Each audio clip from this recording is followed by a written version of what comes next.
Dan's a fantastic man. He really is.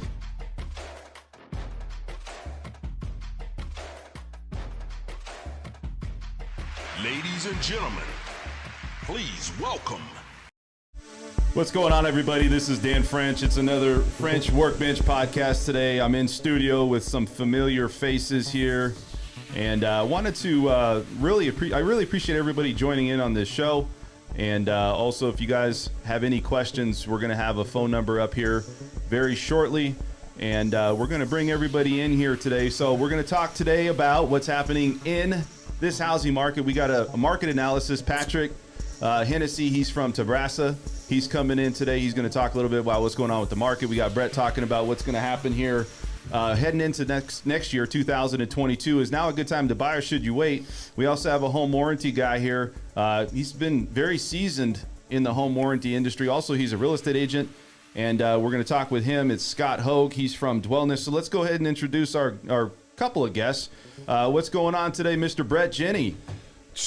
Not too much, man. Just, doing my thing. Already working some real estate this morning before I came here. There you go, man. Here I am, and then I'm going to do some more when I leave. Yeah, you were out and about today. You were already meeting somebody today, had right? to meet a buyer at the design studio for the builder. Gotcha. So we also have another person here. His name is Scott Hoag. He's from Dwellness. And Scott, what's going on, buddy? How are you? Living the dream, man. How about you? Doing well. I know we have a lot of good information today. We're here to try to help everybody out there, really just give an insight on what's going on all facets. And we're going to bring on a market analysis here today. He's going to be a person that's going to let us know what's going on in the economy.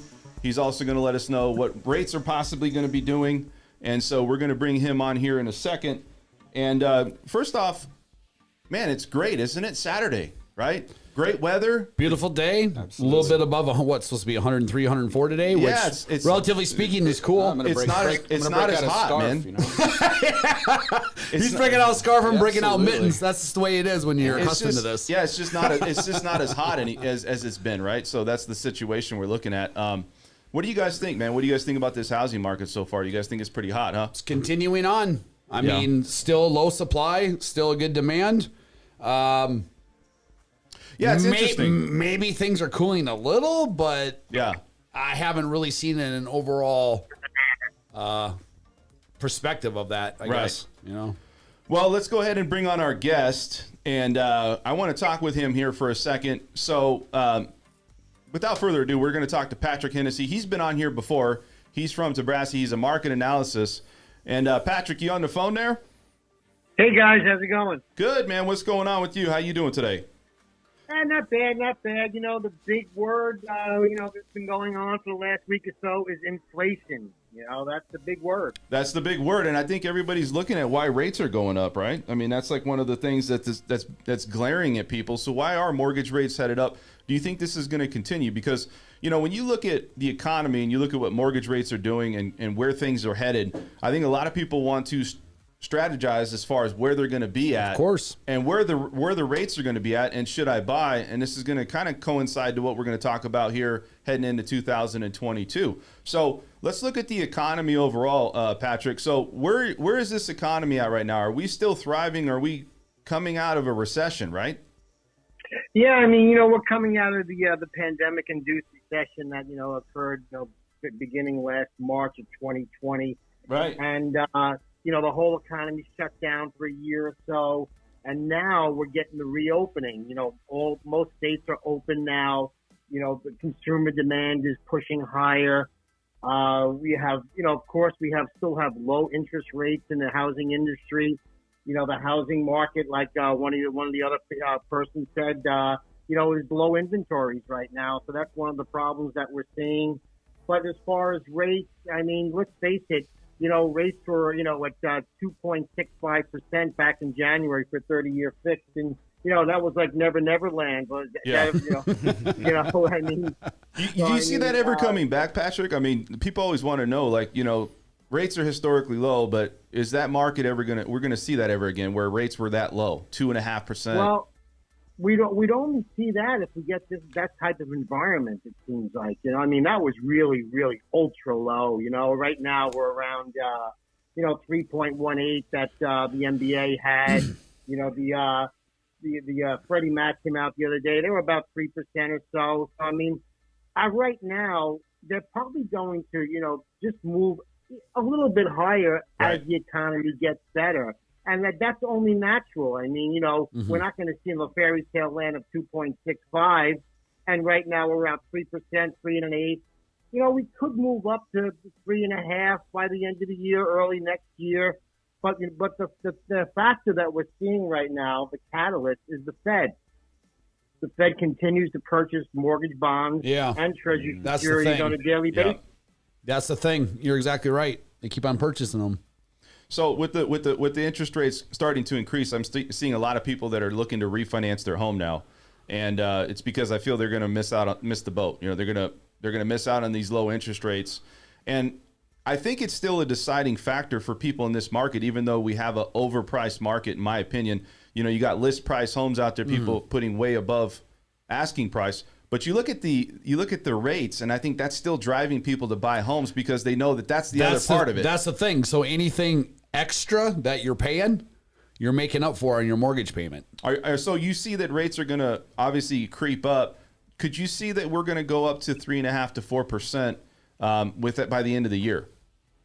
4% may be a little bit of a reach, just because of the fact that the Fed still said the other day that we're still a long way on the employment side. Now let's face it, jobs buy homes, right? I mean, when people are steady in their jobs, they feel they have a job, or they feel they can easily get another job if they leave the job that they have.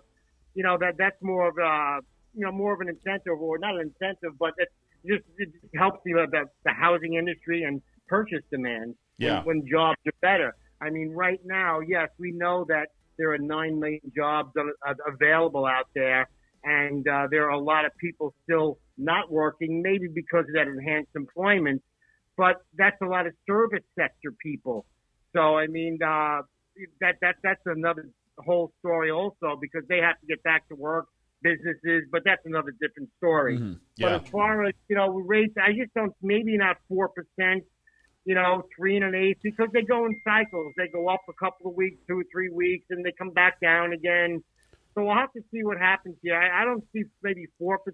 It could hit 3.5% maybe by year's end. Even Freddie Mac yesterday, or on Thursday, they came out and said it's basically the same thing. As the economy gets better, rates will just, edge higher. Fed's point is to calm the market. They go from now to 4%. They're gonna freak people out, dude. Well, it's exactly. Like in that short of time. Yeah, it's a balancing act, though, right? So that's why maybe by the end of the year you may see 3.5%. The Fed doesn't want to, put anything into the market that's going to really disrupt it at this point. They have a balancing act that Calm they and do. steady wins the race. Yeah, absolutely. They have a balancing act that they do. And so I'm just trying to see, what happens if you see that the inflation rate's getting higher? Is that one of the tactics they use is to increase interest rates? Is that right? Yes. Well, let's talk about inflation for 1 minute.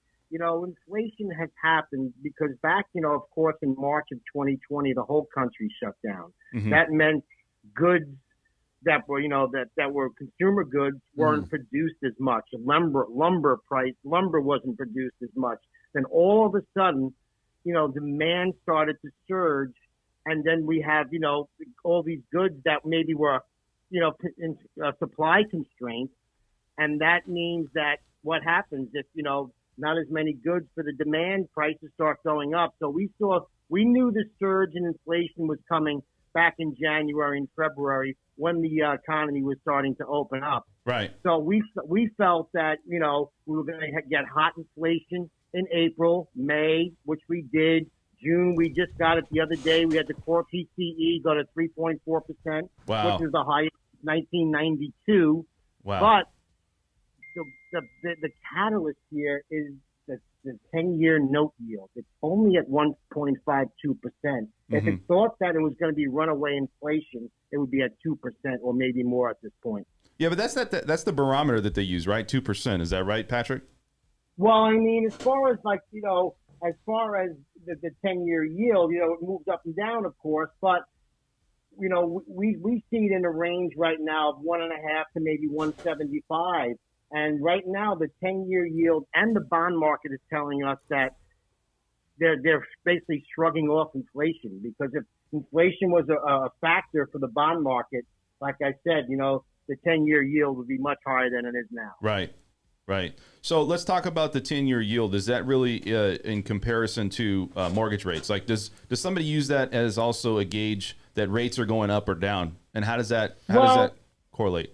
Well, of course, the mainstream media, they feel that, the 10-year yield governs rates. But, right. We feel, and of course, the Federal Reserve has stated it, that, essentially mortgage-backed securities or the underlying security, with that moves more mortgage rates. Yeah. Now, the 10-year yield's a barometer of the economy, but right now, because it's being, not manipulated, but it's, the Treasury, they're buying Treasuries every day. It's not really a normal cycle. Right. But usually the 10-year yield, when the 10-year yield is high, it means that it's a good economy because of the fact that people are selling bonds because they feel it's a better economy and buying more riskier assets. So as Absolutely. they sell bonds, the prices move down and yields move up, and vice versa. So that's what we've been seeing. I mean, the 10-year yield, like I said, the bond market right now is shrugging off any inflation fears because, Fed Chair Powell keeps saying that it's going to be transitory. Mm-hmm. Inflation, that is. If you guys are just tuning in, we're talking to Patrick Hennessy. He's from Tabrasa. He's a market analysis. He's giving us some insight on what's going on with the economy. Also, what rates are going to possibly do. Nobody has that crystal ball, but I mean, some of the data that's come out is supporting some of these things you're talking about here, Patrick. So, I mean, go ahead. Not to interject here quick, but to interject. Go ahead. I'm obvious about my interruptions. That's Anyways, all right. I like it. So, like we were discussing, I think with Chuckus on Wednesday, which is what I said I was reading, is that home prices have gone up on average every month since November 2012. Yeah. I think every month for the past 9 years, home prices have gone up. Right. Mm-hmm. I mean, it's true. Absolutely. But it didn't go from 0 to 100 overnight. It took 9 years. Right. So 100%. I mean, more of a case for things being overpriced right now, but the totality of what's leading up to this is. So, Patrick, we talk about what's happening in the economy. People right now are financially, some of them are financially strapped. Some people maybe have enough money for down payments if they're buying a home. We know that, the GDP for home purchasing, including materials, also, rehabilitation on homes, all of the housing market in general is about 15 to 18% gross domestic product. Do you see this economy and people continuing to buy homes, or do you think that this market is going to start to open up with homes because people just don't want to pay more than what the value of the home is? I mean, at some point, when does that thing start to turn? It'll probably, ease off a bit, because what would happen, from March, beginning last March, we saw, not March, but maybe like in May and June, we saw a big move from, more like city dwellers that wanted to have more room, and maybe move out into the suburbs, because they were working at home. So there was a big surge for homes. I mean, that's probably contributed towards, the move up in price and the low inventories. So, I mean, eventually that'll probably slow a little bit, but, you guys probably know better than I that, people still need homes on an everyday basis. People still need to buy homes, I just think at what capacity, though, is it where people start to say, you know what, too much is too much? That will be determined. The complications when that point hits. Yeah. I think it's going to be a. We'll be no. Go ahead. I think it's a component also with less on a macroeconomic level, but more here locally. Mm-hmm. You have a tremendous amount of California cash-rich buyers coming in. Oh, yeah. Okay. Yep. Now, if I'm coming in big capacity with, let's say I'm buying a $700,000 home and I come in with $400,000 cash from equity that I sold for my house in California. Sure. Is rate sensitivity a big issue to me? Probably not. I think right. I think though, like it's agitating, I think, to some people where you're paying overpriced and it's the biggest investment you buy, the moving process and also just the time process to get everything in place. I do think that kind of deters people from saying, you know what, is it really worth it? And I'm overpaying for a home. And I think some of those are contributing factors. Just so you know, this is his reference points is he just had this scenario too. Oh yeah, Personally himself with his own house. He's telling you from personal experience that just happened in this market. Yeah, I just overpaid just because the house was on the market for 3 days, and I needed a house because my other house I was already up for sale. The clock was ticking. Right. So I overpaid, which not a tremendous amount, but it was okay. Sure. But like the people I'm talking about from the whole California land rush, if I'm coming in cash heavy, then if I have to overpay a little bit, it's no big deal. It's kind of like if I go to a foreign country and things are so cheap. If I'm in Vietnam and they go, oh, you're going to pay $3 more. Okay, here. That's a great analogy, man. Yeah. That's a great analogy. So I think that's one of the issues driving up price is because people are coming in from a highly inflated market in Southern California and coming here going, oh, is that all? Yeah. And I think you're going to look back and you're going to see a huge migration in our history books of people that started making the migration more to the country, more to rural. First it was the inner city, then it was the suburbs, and now it's a whole another. And I think you're going to see that, man. It's accumulation of a few things, including lowest interest rate we've ever had. Yeah. Patrick, are you seeing that as well where you're at? I mean, you're on the East Coast, right, Patrick? Yes. Okay. Are you seeing that transition that you're talking about in your own city as well? Oh yes, we've seen people from New York coming over to New Jersey. We've seen it a bunch of times. I bet. mean, that's been happening. Yeah, it seems like there's is it really that much lower of a cost to live there though? You know what I mean? Like, is it that big of a difference? Jersey is not Connecticut. But is it or is it the homes that they want because the home size is a lot bigger? They can get a bigger home versus say New York. As far as that, there were a lot of city people came over, but then a lot of people that just also sold because maybe it's a little cheaper here. But as far as taxes and your home taxes and car insurance, it's pretty expensive in New Jersey. Right. So the average person out there, we all talk about the economy getting recovering. Are they able to really kind of establish themselves in your city and are they back to work? Are they having any issues as far as, saving money or what do you see out there? Like, do you see people struggling? Like, what is the economy good there? Is it booming there? What's going on over there on the East Coast? Well, here on the East Coast, I mean, as far as New Jersey, I mean, it is, the economy is getting better. Like I said, the people that were impacted by this were the small businesses and the service sector. Everybody else, like myself, who, who have jobs, stayed in jobs. And so, and now that, the economy's getting better, right, the service people maybe are coming back. And, so, yeah, we're doing pretty good over here on the East Coast. Are you guys seeing, how, like, as far as the recovery, right, and people going back to work, are people still, because it seemed like I read something recently in an article that said, people have the ability to go back to work, but they're choosing to stay home. They don't really want to go back to work. They don't want to go and drive and have that commute. And I don't know, it just seems like there's a lot of opportunity for that. And we're starting to see that a lot more, right? Yes, and definitely. And then that's why they need bigger spaces. That's why they move to the suburbs and they're getting a bigger space. Absolutely. So they can work at home, But in New York now, they're trying to tell people to come back. So we'll have to see. Yeah, what's enticing them though? Higher cost of living? You know what I mean? It's like, why would I come back to New York? I mean, the shows are great. I won't get too on this show. Yeah, the shows are great and everything's great. But I mean, if I'm going to be able to live more comfortably, I don't know if I'm coming back. One of the things I want to say about the housing market, and I want to go back to reference of the mid 2000s when we had, I feel like Las Vegas really felt those effects, that crash.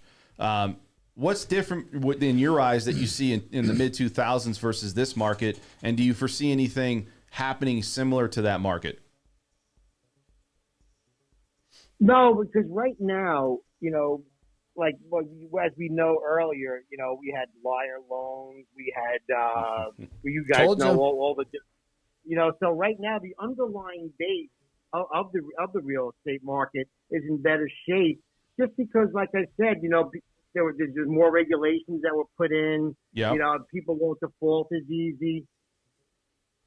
Everything everything that's happening right now can be correlated and validated with valid reasons of why things are right now. Right. That's the difference. What do you? Well, let me say this: do you think there's going to be big effects? I know we just extended the mortgage moratorium. Do you think that that's actually going to produce foreclosures, Patrick? Oh, it definitely will, but I think they're going to work more with the people this time around than like maybe in the past. All right. Well, listen, man. Any other last thoughts? I appreciate you coming on the show, Patrick. We're going to head on to the other topics here, but anything about mortgage rates or anything else that maybe you wanted to include, or you pretty much summed up everything? Well, I would just say right now where they are. I think it'd be good to get people into a file and try to get them into refinance or to purchase at these levels. Yeah, it's interesting you said that. I had a few people actually reach out to me to refinance their home, and all of it is just cash out. Yeah. It's crazy, but cash out or paying off debt, and there's people are paying attention. You got this people that are really looking at stuff online. Why would you not with the rates? Yeah. 100%. I mean, but they're starting to see that rates are starting to tick up, and I think that's the saying. Slowly, but they're still, slowly. Still, you can still take advantage and come out on the winning end. I think more people are paying attention to things online. They got more data, more information. Yeah, of course. Right. So now it's like, what? I see just any slight movement, I'm going on to it. And I'm gonna do it now. Yeah, and they don't want to hesitate because that's one of the driving parts of what's going on in this housing market. So, Patrick, I appreciate you coming on, man, and giving your insight, and we'll have you again on the show down the road, and it's always a pleasure, man. I learn a lot of information from you. Sounds good. Thanks, everybody. Thanks, Patrick. Appreciate it. So, guys, I learned a lot of information right there. I was looking at the situation of, what rates are going to do. I think they're going to continue to go up. What I like about that is it's coming from a completely different person than has any association with us in this market. Right. It's coming from a national, completely separate party at a higher level than us. He's saying what we're saying. Right. 100%. So, I mean, let's talk a little bit about this housing market. So, I want to talk with you here, Scott. Mm-hmm. How long you been in home warranty? Actually, not too long. Maybe a couple of years. Okay. And so you were a real estate agent before? Absolutely. Is that right? Yeah, okay. I got my license in 2003. What made you want to go into home warranty? I'm curious. The synergy of a lot of my skills and background. Okay. It just seemed like the right thing. Plus, I was highly familiar with the product, so it just seemed like a natural fit for me. Right. So, when you look at the home warranty side of things, we're going to talk a little bit coming up here about some of the advice you can give people, especially in this changing market. Should you get a home warranty, especially for new homes, and some of the facts. But I'm going to talk with you first, Brett. We're going to get to him in a second. So with the housing market, we talked about buying this year versus buying in 2022. We just talked about this on a show on Wednesday. Now, what I want to know, though, is what are some of the underlying or things that maybe will push people from not buying a home in today's market? And do they think that if you wait till 2022, that this housing market will open up and you're going to have a better opportunity because we're in a bubble? Perspective, man. I mean, some people say, here's the thing, dude. At the end of the day, what's your situation, right? If you can buy a house right now, then what's your option? Rent or buy? We kind of talked about this last time, which is you have to have a place to live. Right, but rent sucks right now. Yeah, it's right. So that's my point, which is you're going to pay probably more in rent than you are for your mortgage payment. And now, okay, so then if you want to do dollars for cents, you're actually saving more money by buying, right? Now, take on top of that the lowest interest rate we've ever had or close to it. So I have a buddy right now who's going to be moving from Philly back to Madison, Wisconsin, where I'm from. Sure. And, got 800 credit score. He's got money down, whatever, makes a good living, all that stuff. And he's like, well, because same thing in Madison. I mean, dude, in Madison, a home that's $400,000 is selling $450, $50,000 over, and they're bringing the different. I mean, this is Madison, Wisconsin, dude, crazy, right? Yeah. So he's like, I find it crazy. Well, maybe I should just rent. I said, okay, well, say you wait a year and a half, 2 years, but now interest rates are even up, 2% more.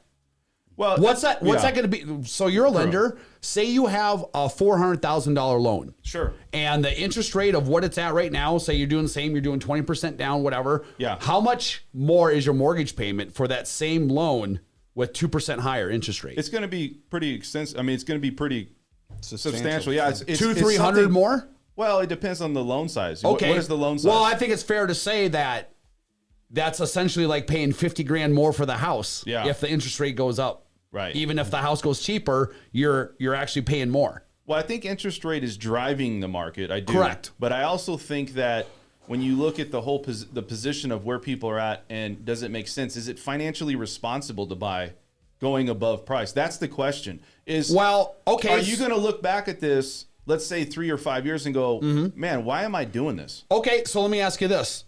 What's your overall game plan? Do you feel that in 3 to 5 years the market's going to severely come down? No. Me either. Well, but don't you think? But if you feel that way, you feel that way. Well, I'm not here to convince somebody of like a doomsday. I'm not here to unconvince someone of doomsday scenario. So I'm going to ask you a question. If you had money, you have money, you can buy a home. Let's say you're going to buy in today's market, and I'll ask you the same question. And I know you just bought. Why would you not wait to 2022? Because hold on, the data that I'm seeing is showing that buying it at that time point, at that time frame, you might have a better position, and that more homes will be on the market, so you're not going to overpay for the home. Now you have a better opportunity, and financially that might be more responsible for you to do that, because you now are not exhausting your account. Some people don't even have a savings, and then you're going to go throw it on something, and then money. Like I said, that. it depends on your scenario. But then the other side of the coin is all that makes sense, and you might be right, dude. And that mentality, I understand that mentality, and I have nothing to oppose that. But the other side of the coin on that is, until that happens, you're going to rent. Right. Scott, what do you think? And nothing's a guarantee of what you're saying. Right. So then you're taking a chance too. So then at the end, your risk reward, how much higher are you coming out ahead by doing that? That's what you need to look at your own scenario with. From my perspective, it's a no-brainer. Okay, you buy now. Reason being, I love them. You're pushing the. I'm trying to be politically correct, and he's. Oh no, I'm going to go right to it. I love it. And the reason is, it's simple math. Okay, I just bought a house. I paid $15,000 over ask. Right. Okay, people would say that's crazy. If I rented a comparable house, it would be $3,000 a month. I would piss away $36,000 with absolutely nothing to show for it. And the interest rates could go up, so in case I would pay even more on my mortgage. Would I rather pay $15,000? That's a damn good point. Or $36,000 with nothing to show for it, with the possibility of the price going up? So am I willing to bet $36,000 that prices will come down? All you analytical thinkers out there. Well, right there. No, I get it. No, I mean, he broke it down perfectly. That's hard to argue that. Sure, but let's say you're somebody that you're doomsday scenarios. Let's say you're somebody that has just enough money to get into a house, though. You don't have, like, let's say you're pulling all the money together, and now you have a mortgage. What if you don't get the equity back? And I understand what you're saying, but you're still overpaying for that price of that home. What do you mean if you don't get the equity back? Well, listen, the equity in the property that you just paid in, you're now negative equity, in my opinion. So how many years is it going to take for you before you start to break even? Even though you're renting, that's not the case. The case is let's say you're renting now and you wait a year. Let's say you pay $2,000 a month, $1,500 a month, right?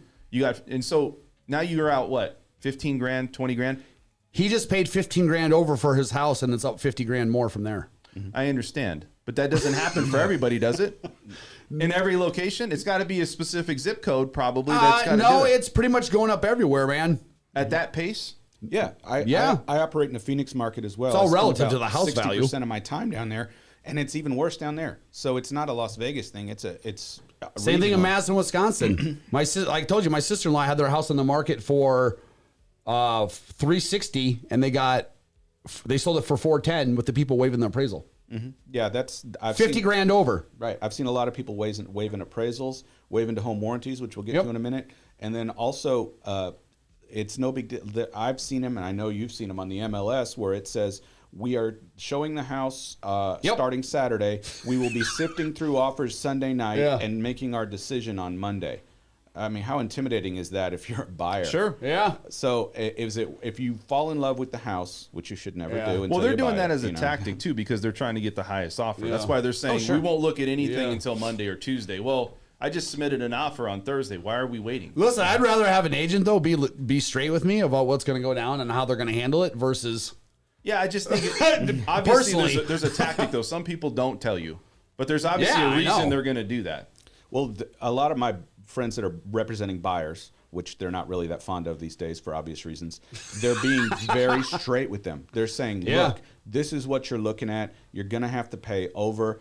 Do you have $20,000 in cash right now that you're not planning on spending on this house because you're going to put over? No one's trying to be a jerk. It's just the reality of it, man. They're going to waste their time and you're going to waste your time and if you're not comfortable with that, understandable, but we need to know that now. I have a realtor in Phoenix that I work with sometimes, and she told me that when she has a buyer, they put an offer in on every house they want to see. And then if they don't like it when they get there, they retract the offer. Yep.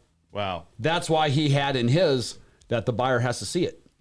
Yeah, when I sold my house, He knows the game, dude. I made it mandatory that they actually come and see the house because they bought it just off the pictures. Yeah. And so I said, you have to come see the house. And what I was trying to sift out was, were they putting an offer in on every comparable house in town and then coming in from California and retracting all those offers? I, of course, didn't want to take my house off the market. So I said, He's trying to avoid wasted time. Absolutely.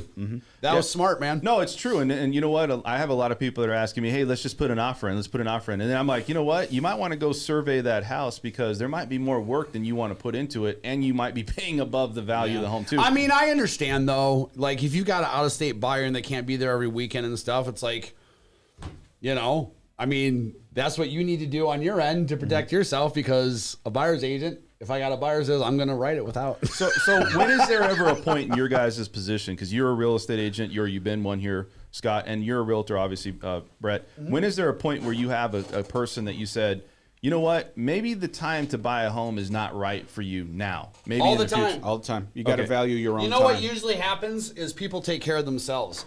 They want a wish list and they tell me this and that, and I send them everything on the market, and they're like, well, this isn't. I said, this is, I'm sorry, this is everything that's on the market. I have you going on notifications, and so anything does, and then I never hear from them again.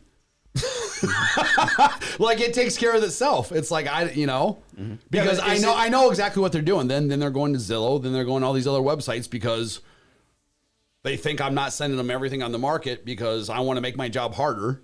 Is it they're discouraged, though? Maybe they've been discouraged. You look at the housing market and what's going on. Or is it they think that we're in a bubble or that we're going to actually have a recession? There's a lot of people that have. So that's like that mindset of where are you at mentally? That's what I'm saying. What's your scenario and how do you feel? Ultimately, if you feel that we're heading toward, then don't buy. That's cool too. Like everyone has a right to feel how they feel, man. I'm not here to disprove anybody or argue anybody. I'm just here to tell you what I see and what needs to be done if you want to do it right now. When break it down, especially the way that he breaks it down with numbers, I think it doesn't make sense to not buy it right now if you can. I think a lot of the but that's my opinion. A lot of the people that are quote unquote buyers right now, they suffer from fear of missing out. They're like, okay, so-and-so just sold their house and made a massive profit. I have to get into this. I have to buy into this system. Absolutely. Yep. But they are not necessarily in a position to buy. And then when they realize how difficult it is, especially in this ridiculous market, and they go, whoa, I don't have the money for this, then they get slapped around a little bit. And then that's where. Well, that's my point. Yeah. My point is you have people just like that. You just need to have those conversations. But here's the thing.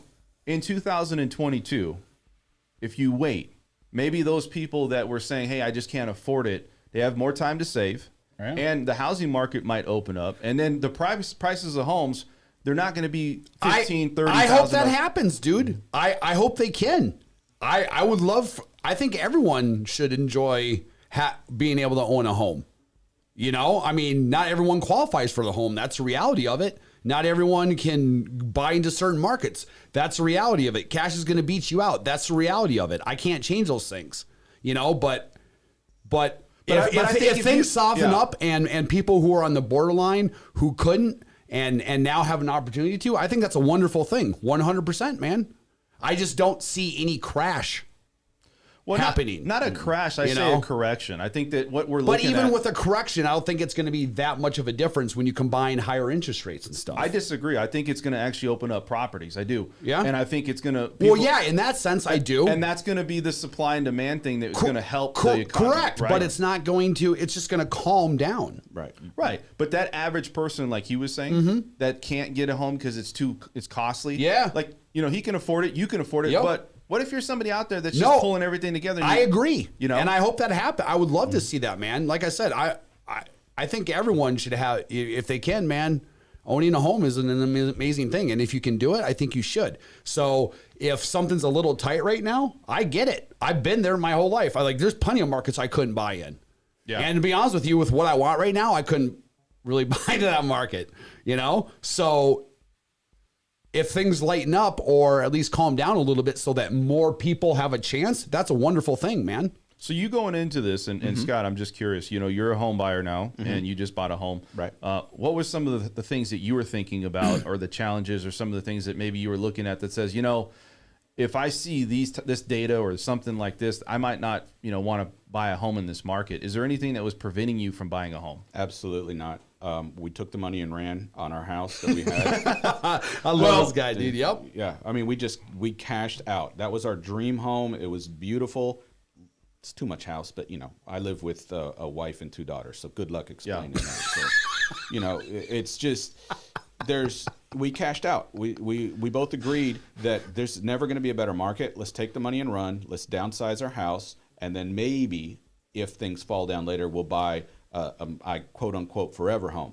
But with response to what you're saying in terms of a correction, I agree with him. I think that there's going to be a moderate correction. Is mortgage forbearance and evictions and stuff like that going to affect the supply of houses on the market? Absolutely. But I guarantee you, yesterday in New York, there were at least 10 private equity firms waiting, saying, we are going to pounce on Vegas the minute all these houses come up because the rents are so high and the return on investment is massive. Yeah. So that's what's going to happen. I mean, that's and they know California's moving here. They know we're the new Southern California. Right. And so market's just... They're going to come in and they're going to buy like people did in 2008 and 2009, where they were coming in and buying a lot of 300 houses. And so when they do that, it's going to maybe stabilize the market a little bit. So you're going to go from white hot to red hot, but you're not going to see this huge glut like you did in 2008, 2009. Like you were mentioning, you showed houses for 2 years and not one of them was occupied. First 2 years of homes they sold out here in Las Vegas were vacant. 2 years. You're not going to, I just don't think you're going to see that because there are still a lot of renters. And like I mentioned earlier, the rents are so high that if I pay on that, the return on investment for me is really, really good. So I know we saw that the investors came in back in the mid 2000s because the cost of those homes were so cheap and you can get such a high return. But is the returns that high enough where they're going to say, I really want to delve into this market at that capacity? If you're predicating things based off what you think the future is going to happen, yes. I don't know. Listen, these hedge funds and stuff they do their numbers, dude. They don't lose money. Yeah, but why so not? So they're calculating things and factoring a lot of things, and they're putting their prediction like a bet on the market, on the future. Why not tap into a different market, though? It seems like Vegas is overpriced. It's an international market. But it just seems overpriced. It's not. It is for Vegas, but compared to the rest of the United States, especially California, it's not. Yeah. I would say we're kind of in the middle of the market. Yes, there's other places. If I go buy a house in Mississippi, it's going to be cheaper. But if you take the same house and put it in all these areas that people are fleeing from, or in fact, like Austin, Texas, they're fleeing to, prices are going up like crazy. Yeah. So $100,000 in 6 months, home prices went up in Austin. What's interesting, and I'm sitting here looking at the situation, is that a lot of people selling your home, you're going to make a huge profit, and they're just rolling that money that they're making off the house back into another house. What if you're just the average homeowner out there, though, that it doesn't have that equity in that home, right? There's somebody out there that's trying to buy a home and they're pulling their money together. It's easy, and I'm not saying it's a bad thing, but it's easier to say, hey, I'm going to use my house that's appreciated and I have equity and I made a large amount of money off of it to roll it back into a house and just overpay, same as California. Yeah. But what if you live here? That's the question. if you live here and you don't currently own a home and you're trying to pull money together, you're a first-time home buyer, does it make sense to buy in this market or wait till 2022? I think it makes sense now, just because there are no guarantees. We just got off the phone with the guy who I would easily classify as an expert in terms of rate possibilities going up. When your rates, they have such a huge effect on your buying power, and I just don't think that because of other factors in the market, such as replacement costs, prices of commodities, labor, things like that, I just don't see it going down that much. Yeah. So in that case, I would buy. Plus, when you're a first-time home buyer, everybody has dreams of making instant. You have to play the long game. You have to, because you have to say, okay, this is my key to wealth. This is my quote-unquote retirement plan. I'm going to buy this house. I'm going to live for 30 years. I'm going to take the money, and I'm going to use that as a portion of my retirement. That's been around since... That's American dream. Part of the American what dream, if this man. correction, though, happens before that appreciation in homes goes up? Meaning, let's say in 2000... let me explain. Let's say in 2022, okay, we start to see homes starting to open up. Now the prices are coming down. There's more inventory. So now that person bought a home back in, let's say, the middle of this year, way overpaid for it, $30,000, $35,000. Now do they start kicking themselves going, that wasn't financially responsible, and I overpaid, and now guess what? My home's capped out, and all I see is it's going back down the other direction. Okay, so say it's a $400,000 home, and say someone paid $430,000 on a $400,000 home. Say a year and a half from now, let's say it even went down. Instead of $400,000, it's $485,000. It's $385,000. So it's gone down $15,000 in value, not including someone paying $30,000 over. So you're looking at $45,000 difference. Well, you had to wait. So what? You paid rent for a year and a half? Yep. Until you save up, to make up. So you paid rent for a year and a half. So that's money wasted there. And now you're paying a higher interest rate. What if which you is don't- another $200 or $300 there? What if so you- how did you yeah. really and here's the thing, like he said, it's a long game. If you're going to buy a house, you're going to live there 4 or 5, 6. I mean, now if you're betting that Vegas is going to go down to zero population and that we're not evolving into the next Southern California and that there's a doomsday, then I don't know what I to tell wouldn't you. say it's a doomsday, but I just think that there's got to be a cap on where you're at mentally and how much money you put into it. And I understand there's rents, Correct, but the but- average person doesn't always pay $2,000 or $3,000 in rent. I understand, You know what I mean? but okay, New York City doesn't have a problem getting what they get for rent. Neither does LA. The average person is not paying that, right? Yeah. The average person, but if you want to live there, and it commands it. Yeah. Well, one more So thing. it's a matter of, is this place going to remain desirable, and is it going to get even higher for desirable? Yes, is what I feel. One more thing we haven't touched on as far as people putting money down, okay? You're paying a lot in rent, okay? I've got a friend who has a 1-bedroom apartment. He's paying $1,575 a month, okay? Now, See, dude? with that factor, okay, I'm paying high rent. 1 bedroom. Wow. Yeah. Dude, that's what I'm saying. It's in a nice area over in Summerlin, but yeah, but still, dude. yeah, it's a lot of money. And so let's say that I'm paying that, okay, and I have an average household income. One thing we haven't touched on is it's going to be all but impossible to save money with inflation running out of control. How can I, if I'm going to Taco Bell and spending $27, for 2 people to eat, then, well, maybe 3. Okay, then how am I going to save money? If I say I want to put away X amount of dollars per month, but my pay scale or my earnings are in no way competing with the pace of inflation, I'm coming up in the hole every month, and it's going to be harder to save. Well, I think you got to look at 2 things, and you brought up a good point, but one is consumer confidence. It's only going to keep going as long as people are willing to pay for what that property's worth, and they're confident in the economy and what they're doing. The second thing is, you said inflation. If the cost of living goes up, then you're going to say, well, maybe it's not just the mortgage and all this money I put into it. Can I really afford a mortgage at this point? Because now you got inflation, you got all these things. So there's a lot of considering factors, is what I'm saying. Just to say, hey, I'm going to go buy, I'm going all in. I don't know. To me, I think there's other layers to this. What do you think, Brett? Sorry, I was reading the question. Oh, read his question. Well, his question was, did legislation go through so that investors can't buy up fire sales? I don't know. Not that I'm aware of. Yeah. I think, But I don't know. I'm not. No, I think I can remember a time when I had a friend in Texas that wanted to buy out here, and we were looking at new homes because at that point, new homes were escalating in price. If you bought in phase one, by the time they were done, you made a lot of money. 100%. They flat out said, "We will not sell to an investor. We will not sell to an out-of-state person who's not going to live here." Yeah, there were some people that did that. And I remember, I'm sure you remember too, when you bought a new home, they would make you sign a thing that said you had to live there, occupy the home for 3 years before you could sell it. So I don't necessarily think you need the legislation on that, because let's say somebody could come in like a homeowners association and write some kind of bylaw in there. Okay, you really can't do too much about that. You have to abide by that, and you have the option of turning down the deal based on the homeowners package, which I'm sure you go through a lot. So I don't think legislation is necessarily needed. I think the market takes care of itself when need be with that. Yeah. It's self-governing. Yeah. It's dollars and cents, literally. So look, we're bringing this up, and here's the thing: we're all lenders and realtors, and you're in home warranty. I'm not going to be biased about the situation that, you know what, buy now and everything, because you know what, I think it's everybody's situation is different. I'm financially. not either. I know, but I think a lot of people out there want to put, this is a hot market. How many times you hear that, right? It's a hot market. Yeah. Things are going crazy. You better get yours where you Listen, when you can. I'm just saying it should be a process that you think about, and it's a case-by-case scenario for yourself. Just, all the things that we're talking about is, yes, this could happen, this could, whatever it is, but at the end of the day, so then what's your alternative right now is to rent, and way over, rent's gone up 13%.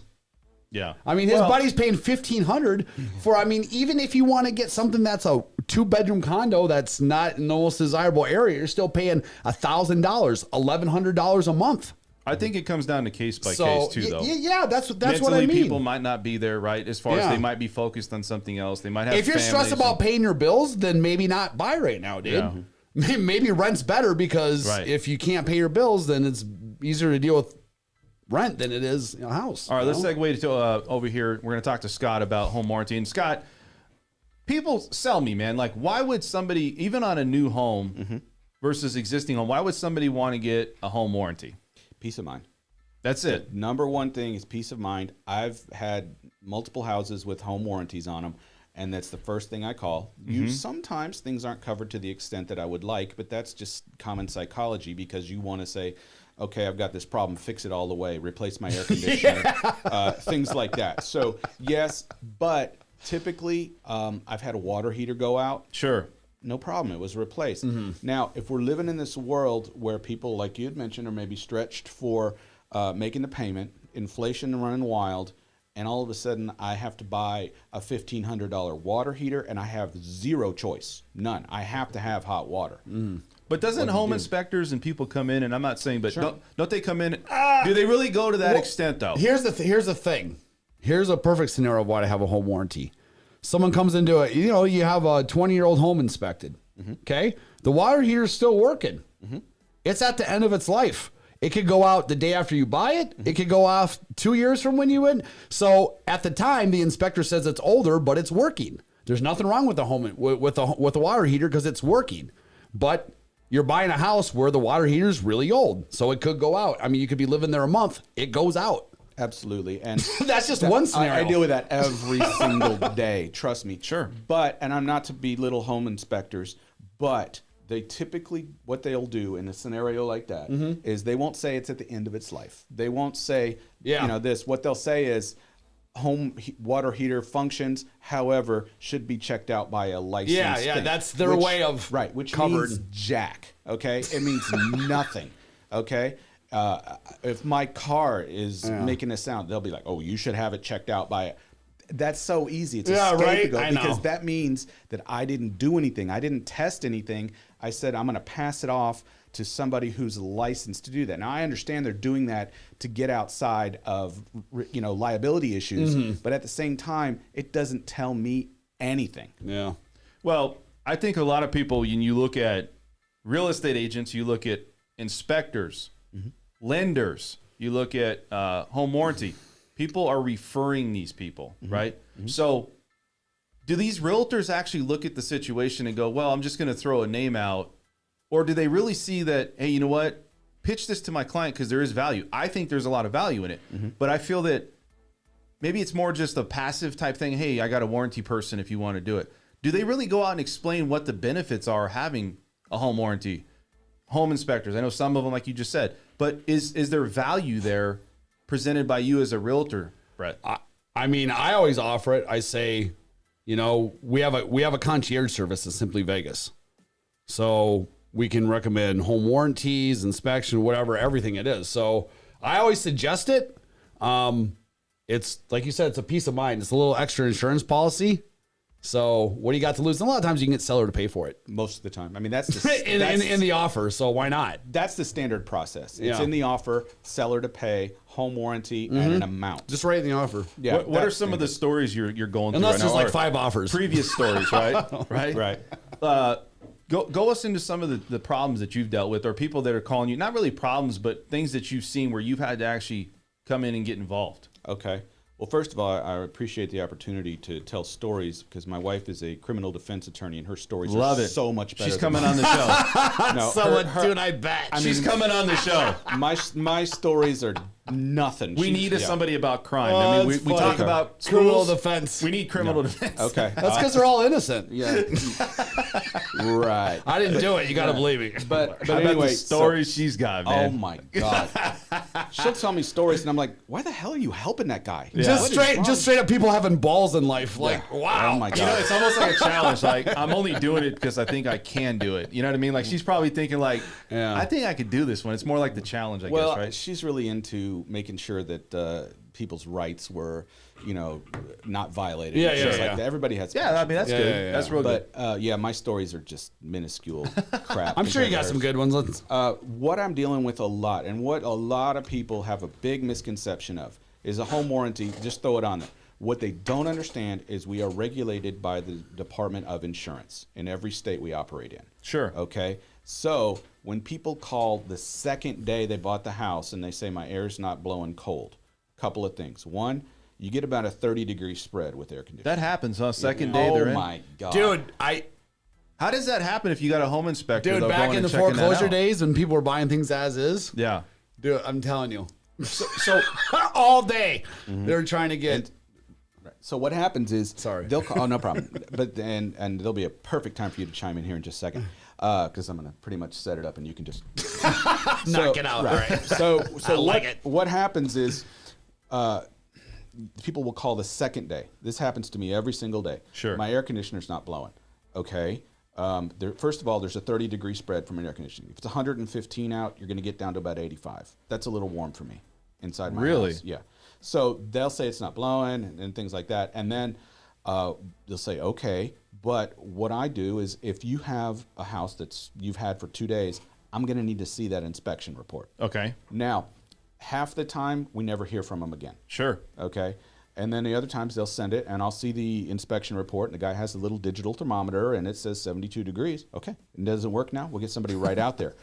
But what people don't know is the fact that we're regulated by the Department of Insurance. Okay. We can't just make rules and change rules. It's our contract has to be signed off by them.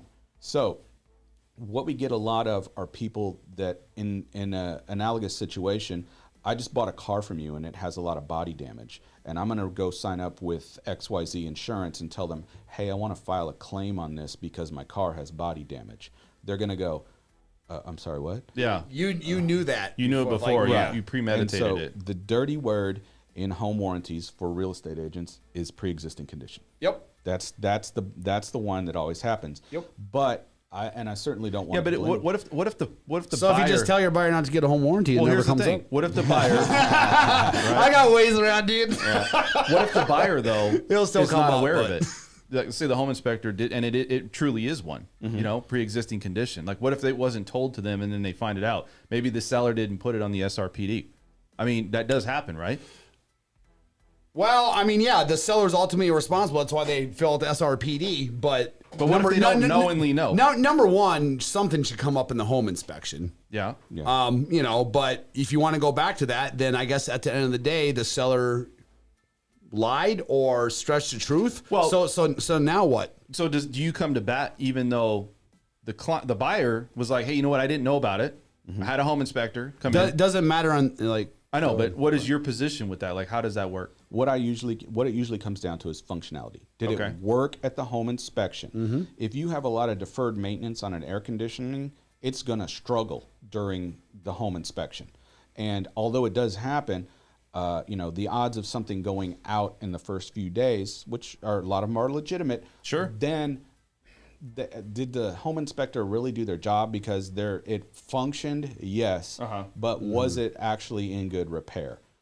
So that's one of the issues. And then sometimes we'll come out and look at a water heater that hasn't been flushed in 15 years. And, it's like, at that option, we can have a couple options, but at some point in time, things are just not fixable. So that's so what does the buyer do at that point? They just have to cover the cost. If it's something that you don't cover or something that wasn't put in as a pre-existing condition, the buyer's just out of luck at that point.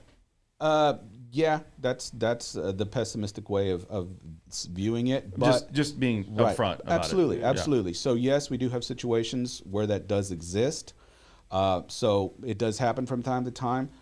I get into situations like this where I have to make decisions. I of course like to side on the with the customer, but there are certain cases that I see the home inspection report and I'm like, come on. How did you not notice that the half of the bathtub was missing? Okay. Yeah, I was just going to say that difference between a home that's already in good condition versus a home, let's say that's maybe that has some issues, right? What is the real difference when it comes to the warranty side of that? Something like a distressed property, distressed sale. Okay, when you get that, once again, we're going to go back to the home inspection. Yep. It's really obvious when you look at something and they have the pictures in the home inspections, and it's like, come on. There's no way. Do you bring that before they close? Dan, it's like this. It's like anything. If you're going to make a claim 1 or 2 days after, that's all red flag. I don't care what business you're in, dude. Right. That happens, especially now that we're in the height of AC season. Yeah. Every single day. If you don't have an AC unit right now, like let's say it's not working properly or it's just working slow. Well, that's what I'm saying. How's that not going to be discovered in a home inspection? Yeah. No. I feel like when a couple weeks ago, man, it was so hot.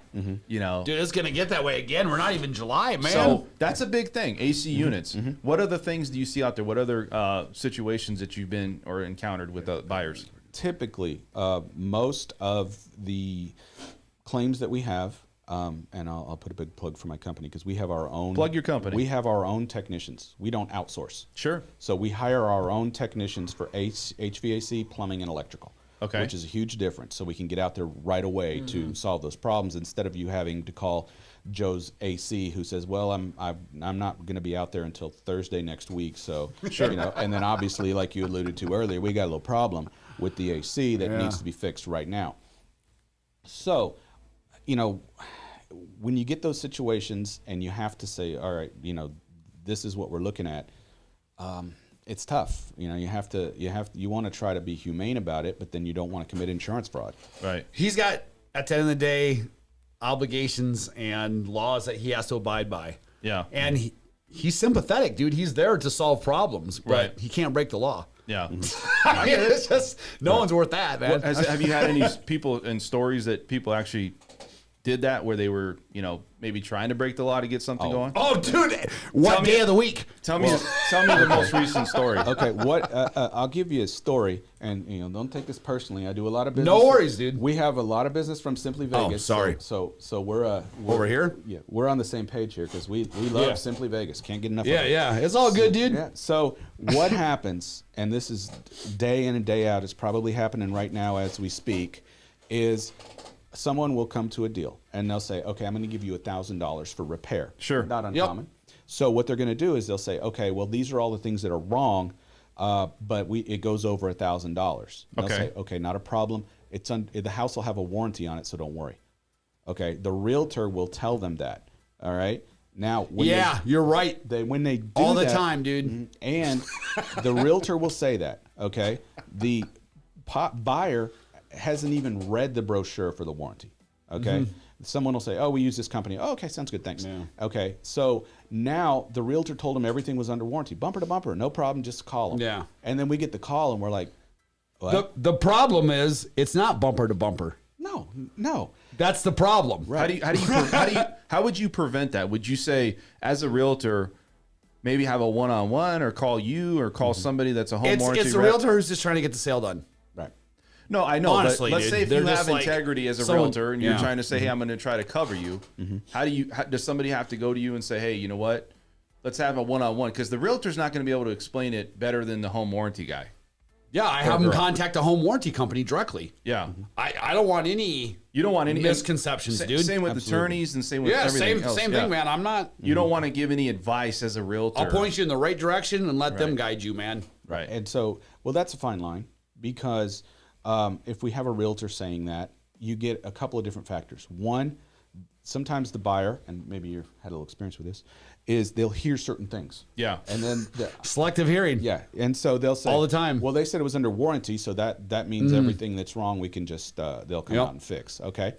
Also, realtors, if we try to avoid that sort of thing, but you have a lot of realtors. Once again, you'll attest to this as a full-time professional. That I call them weekend warriors. Okay, they'll sell 1 or 2 houses a year, and they'll say whatever it takes to get the deal closed. You've been down this road. many times. Yeah. Okay, so they will just say whatever it takes to get the deal close, closed. yeah. Right, and then they call up the first day and go, my faucet's leaking.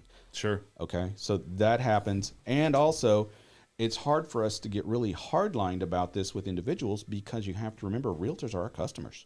Mm-hmm. So that's what I'm saying. I think it's like this. You know, when you, as far as How a do you lender- tell them no, but still want their business? Well, Like, it's a fine line. Yeah. It's just That's like the thing. it's like an appraiser. Correct. If you can't Yep. appraise where I need this loan to Dude, be, I get it. we're going to go with somebody else. It's a fine line, man. That's where working with people comes into effect. Absolutely. Yeah, I mean, it's true. I mean, again, everybody has options, though, and I think that's what it is, even for lending, right? For real estate, everybody. But I think what it is it's trusted people, and I think that's it. You thrive, and people Honestly, like dude, lenders that's what people just want is honesty and communication. Like anytime that I've had a problem in any real estate transaction, it's not been honesty, it's been communication. Absolutely. Either I didn't communicate enough, or I thought I did, or something along the line got 100%. skewed, and it always led to problems. And so I learned that well and early in the business that it's all about communication, dude. You just got to communicate. Yeah. And if everybody knows, you know, the truths are the truths, but you got to be honest about it and put it out there. So what people don't like in real estate are surprises, bad surprises. And that comes with your experience. When you have a lot of the people that are just got into real estate or something like that, they're excited about getting their first deal closed, and they'll say whatever. Okay, that's great. It kind of reminds me of a joke I heard down in Arizona. Absolutely. Where this guy goes in, writes a check for his groceries, and the cashier goes, "Can I see your real estate license?" He goes, "Well, why do you need to look at my real estate license?" Yeah. He goes, "Well, not everybody in this state has a driver's license, but you know Everybody has a one." real estate license. Yeah. So No, I it's think that's like absolutely Vegas. it's absolutely true. You know, and I mean, as an agent, you don't want to deal with those agents either, man, because I'm doing twice the work, honestly. Well, And I'm cleaning up also, messes too, that I'm not even creating. Yeah. Sometimes. Yeah. No, I get it. So you see the same market here in Vegas as you do in Arizona? Absolutely. Similar. Everybody's- Madison, It's, East. it's almost exactly identical. Dude, I mean, I'm on Twitter all the time for Is it Californians coming to Arizona? absolutely. same thing in Ohio. What I'm saying is I'm on with people talking on Twitter from Ohio. Ohio, same thing. Ohio's going, dude, every state, I swear to God. Is all getting Californians? No, it's I can't explain it. Like Ohio and Wisconsin, I'll be honest with you. I'm from Wisconsin. I'm like, the what? Yeah. Like Madison. It's like it's one of the jokes I know is, what's the worst thing that your new neighbor can say, and that's, we just moved here from California. Well, look, the pandemic, right? That's the thing. Just don't bring in your bullshit with you. Yeah, right. The pandemic has allowed a lot of different people to move to different places, work from home. Absolutely. And also the transportation side of it, where people are staying from home, and then the way to, things are just easier. Would you say they're just easier? Yeah. So it's easier to stay home. It's easier to relocate and stay. And then there's bigger homes and more property in those types of cities, like you said. And it's an overall switch of mentality. I mean, a lot of these employers are basically like a lot of these employees where these employers want them to come back into the office. They're just quitting. Yeah. They're saying, I'm using this as a time to quit and switch careers and reevaluate what I want to do. And so instead of going back, they just quit. Yeah. I mean, it's a whole shift in mentality, man. So A whole shift. Let's go back. Do you have any other input on home warranty and why somebody would want to get into getting a home warranty, or maybe some of the things people don't really know about home warranties? Yeah. One of the issues is when you write in a contract that you have a home warranty, okay, then what'll happen is, and you being, let's say, the seller, okay, I'm not pointing you out because you know, I got you know what you're Let's doing. just point Brett out. But so, okay. All right, I'm cool with that. I'm strictly mentioning you on this. Good. Is you write it into to the home warranty, okay, no problem. The seller goes to sign their settlement sheet. Yeah. They're looking at everything, and they've got their stuff in a van outside, okay? They're not going to sit there and pick everything apart. They sign it, no problem, okay? When we have our company reach out to them, they're like, what are you talking about? Yeah. They don't even know they have a home warranty.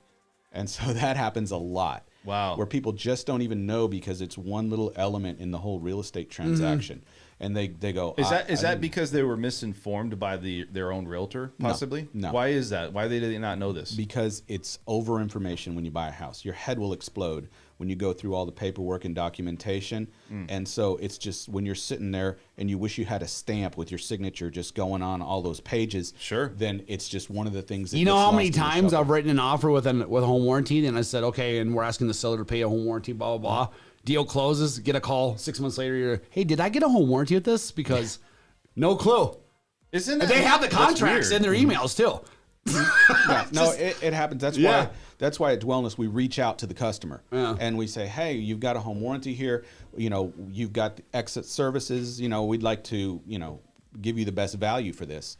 And they're like, I didn't pay for that. Yeah. It's like, well, the seller did, Yeah. and you own it now, so why not take full advantage Yeah. of that? And they're like, oh, okay. And then of course, They explain it like that. Yeah, it makes us look good as Yeah. a warranty company, as opposed to us crossing our fingers, going, "Oh man, I hope they don't Yeah, I hope file they a don't claim." claim. So yeah, that's a big misconception. Is, you know, people just don't even know that they have that home warranty. I think it's almost similar to like if you're in an HOA community and you don't know your CCNRs. Like Nobody does. How many people really reads that? Nobody, right? They don't. There's so many layers of things in that document that you need to read as a homeowner, and they just go like this. Oh, this is my okay, cool. I'm in an HOA. How much they is don't my even know payment? what a lot of it means. right. Can I park on the street at night? And is there a part, like, what's the HOA include? Right. That's what they want to know, And dude. I'm guilty of that too. I got this 95-page PDF, you know, when I got it, and I'm like, okay, I don't need to know that can't have a chicken coop in my backyard. That does not really concern me. Yeah.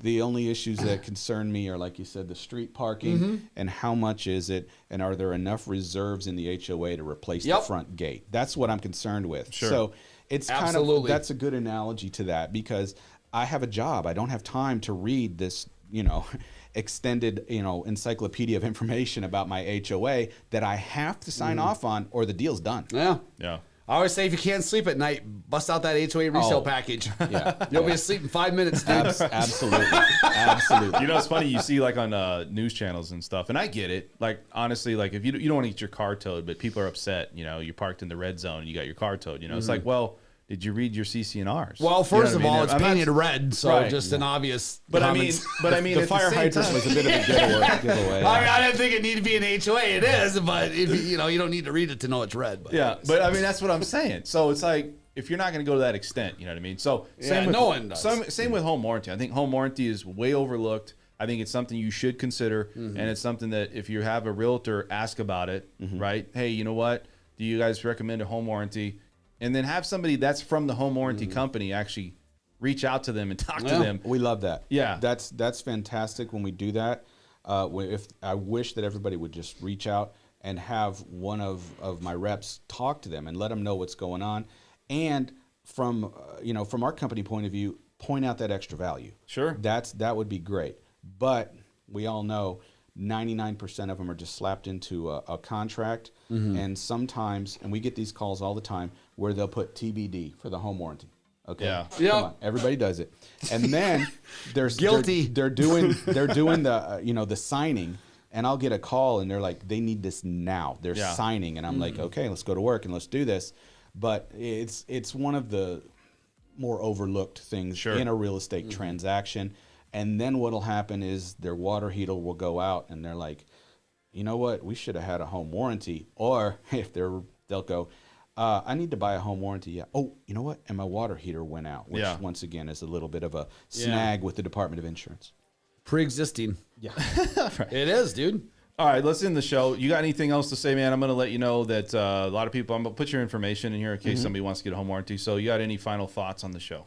Yeah, absolutely. I want to explain how our company is different in the fact that we have our own technicians that are here locally that will show up at your house with the tools that they need, and they're going to get the job done. We have an 86% one-stop done. What's the name of your company again? Dwellness Home Warranty. Been in Vegas 35 years. And I can tell you personally from an agent that for them to have their own people, It's huge. dude, you have no idea how much a convenience factor Right. and how much that's a value, man. And there's accountability. That's the thing. Right. Now, if another home warranty company, and we'll just say most of them, will have a call center, okay? Yep. It's in Louisville, Kentucky. Yep. They know nothing about Vegas.